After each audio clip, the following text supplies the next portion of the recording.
पिछले एपिसोड में ऐश और रेड की बैटल कंटिन्यू होती है, जहां पर रेड के स्नोरलैक्स से बैटल करने के लिए ऐश अपने इन्फरनेप को सेंड करता है, जो कि स्नोरलैक्स को डिफीट कर देता है। फिर अपने फोर्थ पोकेमॉन की तरह रेड भेजता है मेगा एलेकाज़म को, जो कि इन्फरनेप को डिफीट कर देता है। फिर ऐश भेजता है अपने पिकाचू को, जो कि मेगा एलेकाज़म को डिफीट कर देता है। अब अपने पांचवें पोकेमॉन की तरह रेड भेजता है लैपरेस को, जिसको वो जायगेंटामैक्स कर देता है। लैपरेस और पिकाचू में काफी अच्छी बैटल चल रही होती है। अब आगे अब क्योंकि 3 टर्न्स हो गए थे, लैपरेस अपने जायगेंटामैक्स फॉर्म से बेस फॉर्म में आ जाती है और रेड बोलता है कि मैं इस बैटल को ज्यादा आगे नहीं खींचना चाहता, चलो इस बैटल को यहीं पर एंड करते हैं। और वो अपने लैपरेस को पेरी स्ट्रॉन्ग अटैक यूज करने बोल देता है, जो कि पिकाचू के ऊपर लग जाता है। अब पिकाचू का यहाँ पर बचने का कोई भी तरीका नहीं था। ऐश को पता था कि इस मूव के यूज होने के 3 टर्न्स बाद पिकाचू डेफिनेटली हार जाएगा। ब्रॉक बोलता है कि अब कोई फायदा नहीं है, 3 टर्न्स तक तुम जितना डैमेज दे सकते हो उतना डैमेज लैपरेस को दो, वरना पिकाचू ऐसे ही हार जाएगा। ऐश अपने पिकाचू को फुल पावर लगा के थंडर अटैक यूज करने बोलता है, जिसके काउंटर में लैपरेस यूज करती है आइस बीम अटैक का। दोनों अटैक टकरा जाते हैं, बट थंडर ज्यादा पावरफुल था, जिसके चलते वो आइस बीम को डिस्ट्रॉय करते हुए जाकर लैपरेस के ऊपर लग जाता है, जिससे लैपरेस को डैमेज पड़ता है। अब 1 टर्न हो गई थी। ऐश बोलता है कि पिकाचू जाते जाते लैपरेस को हरा दो, इलेक्ट्रोवेव अटैक का यूज करो। ये लैपरेस के ऊपर लग जाता है और लैपरेस ट्रैप हो जाती है, जिसके बाद पिकाचू अपने फुल पावर का यूज करके एक इलेक्ट्रो बॉल यूज करता है, जो कि नॉर्मल साइज से काफी ज्यादा बड़ा था। इस इलेक्ट्रो बॉल को यूज करते ही पिकाचू फेंट हो जाता है, क्योंकि उसने 3 अटैक यूज कर लिए थे। वहीं पर क्योंकि लैपरेस इलेक्ट्रोवेव से ट्रैप थी, वो मूव नहीं कर पाती और इस अटैक को डॉज नहीं कर पाती। उसके ऊपर एक काफी बड़ा सुपर इफेक्टिव इलेक्ट्रो बॉल लग जाता है, जिससे काफी ज्यादा बड़ा एक्सप्लोजन होता है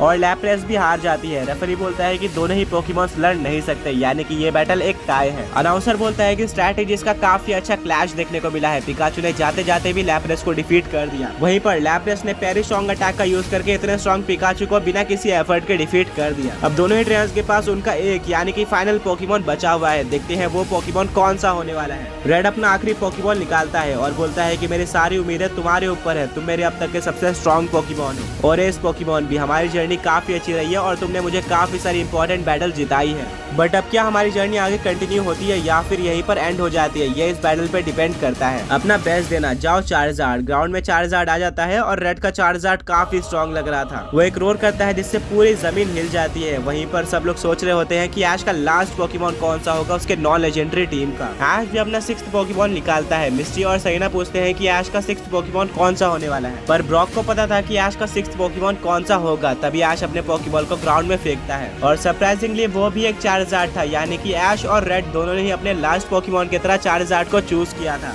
ऐश बोलता है कि चार्जार्ड, मैं जानता हूँ कि तुम्हारा ड्रीम रहा है सबसे स्ट्रॉन्ग चार्जार्ड बनना, और अब तुम्हारे सामने one of the strongest Charizard है, तो तुम इसको डिफीट करके अपने आप को प्रूव कर सकते हो। चार्जार्ड बिल्कुल गियर्ड अप होता है। तभी रेड अपने मेगा रिंग को निकालता है और चार्जार्ड को मेगा इवॉल्व कर देता है मेगा चार्जार्ड एक्स में। इसके बाद ऐश बोलता है कि हम क्यों पीछे हटे। वो भी अपना कीस्टोन निकालता है और मेगा रिंग का यूज करके चार्जार्ड को मेगा इवॉल्व कर देता है मेगा चार्जार्ड एक्स में। सारी ऑडियंस काफी ज्यादा एक्साइटेड हो जाती है। अनाउंसर बोलता है कि ऐसा हमें काफी कम देखने को मिलता है। पोकेमॉन मास्टर चैंपियनशिप के एक टॉप 4 बैटल में 2 सेम मेगा इवॉल्व पोकेमॉन्स में बैटल होने जा रही है, और वो भी फाइनल बैटल स्टार्ट होती है। और सबसे पहले रेड अपने मेगा चार्जार्ड एक्स को ड्रैगन पल्स यूज करने बोलता है। वहीं पर ऐश का चार्जार्ड भी ड्रैगन पल्स का यूज करता है। दोनों ही अटैक टकरा जाते हैं और किसी को भी डैमेज नहीं पड़ता। रेड बोलता है कि चार्जार्ड ड्रैगन क्लॉ का यूज करो। वहीं पर ऐश भी अपने मेगा चार्जार्ड एक्स को ड्रैगन क्लॉ का यूज करने बोलता है। दोनों ही पोकेमॉन एक दूसरे को डैमेज देते हैं। इसी तरह से वो लगातार सेम टाइप के अटैक्स का यूज कर रहे थे और एक दूसरे को वीक करते जा रहे थे। रेड बोलता है कि mega Charizard x Draco meteor का यूज करो। ऐश के चार्जार्ड को यह अटैक आता ही नहीं था, जिसके चलते ऐश अपने चार्जार्ड को फ्लेम थ्रोअर यूज करने बोल देता है, जो कि रेड के चार्जार्ड पर लगता है, बट उसको ज्यादा डैमेज नहीं पड़ता। वहीं पर सारे मीटियोर ऐश के चार्जार्ड के ऊपर लग जाते हैं, जो कि सुपर इफेक्टिव थे, जिसके चलते ऐश के चार्जार्ड को काफी ज्यादा डैमेज पड़ता है और वो जमीन पर गिर जाता है। वो अनबैलेंस हो गया था, बट किसी तरह से वो वापस खड़े होता है। रेड बोलता है कि चार्जार्ड ये काम कर रहा है, एक और ड्रैको मीटियोर का यूज करो। ऐश के चार्जार्ड की तरफ काफी सारे मीटियोर्स आ रहे होते हैं। ऐश बोलता है कि चार्जार्ड एक ही जगह पर खड़े रहो और ड्रैगन क्लॉ का यूज करके एक एक मीटियोर को डिस्ट्रॉय करते रहो। ऐश की बात मानकर चार्जार्ड बिल्कुल ऐसे ही करता है और वो ऑलमोस्ट हर एक मीटियोर को डिस्ट्रॉय कर देता है, पर उसके बीच में ही रेड बोलता है कि मेगा चार्जार्ड एक्स, ऐश के चार्जार्ड का फोकस मीटियोर्स की तरफ है, यही मौका है, ड्रैगन रश का यूज करो। ऐश के चार्जार्ड का ध्यान रेड के चार्जार्ड पे नहीं था, जिसके चलते उसके ऊपर ड्रैगन रश लग जाता है और उसको काफी डैमेज पड़ता है। अनाउंसर बोलता है कि फिलहाल के लिए रेड का मेगा चार्जार्ड एक्स ऐश के मेगा चार्जार्ड एक्स के ऊपर भारी पड़ रहा है। रेड का चार्जार्ड एक्स अब ड्रैगन क्लॉ अटैक यूज करता है। इसके काउंटर में ऐश का चार्जार्ड यूज करता है मेगा पंच का, जिससे दोनों पोकेमॉन्स को डैमेज पड़ता है। पर इतने में ही ऐश का चार्जार्ड ड्रैगन रेज का यूज कर देता है, जो कि रेड के मेगा चार्जार्ड एक्स के ऊपर सुपर इफेक्टिव होता है, जिसके चलते उसको भी डैमेज पड़ता है।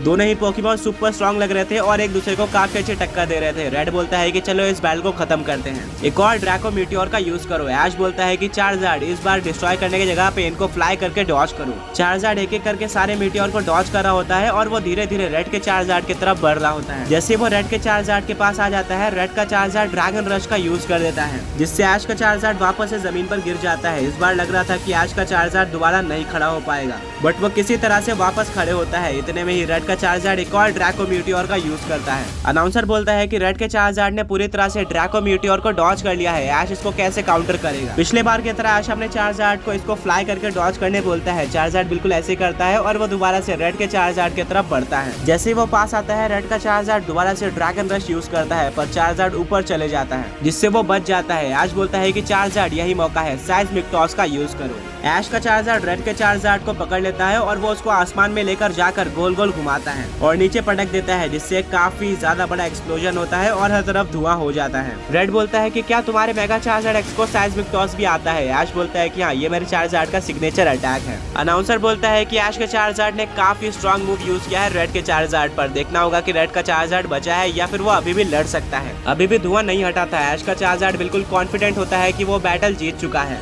पर तभी उसके ऊपर काफी सारे मीटियोर्स गिरना स्टार्ट हो जाते हैं, जो कि उसके ऊपर सुपर इफेक्टिव थे। ऐश काफी कंफ्यूज हो जाता है कि ये मीटियोर कहाँ से आया। तभी धुआं हट जाता है और देखने को मिलता है कि रेड का चार्जार्ड अभी भी खड़ा है, वो हारा नहीं है और उसने स्मोक के अंदर से ही ड्रैको मीटियोर यूज किए हैं, जिससे ऐश का चार्जार्ड काफी वीक हो चुका था। रेड बोलता है कि चार्जार्ड चलो इस बैटल को खत्म करते हैं, ड्रैगन क्लॉ का यूज करो। रेड का चार्जार्ड ऐश के चार्जार्ड के पास आ जाता है और ड्रैगन क्लॉ का यूज करता है। ऐश भी बोलता है कि चार्जार्ड ड्रैगन टेल का यूज करो। दोनों ही अटैक टकरा जाते हैं और दोनों पोकेमॉन्स को डैमेज पड़ता है, क्योंकि दोनों ही अटैक सुपर इफेक्टिव थे।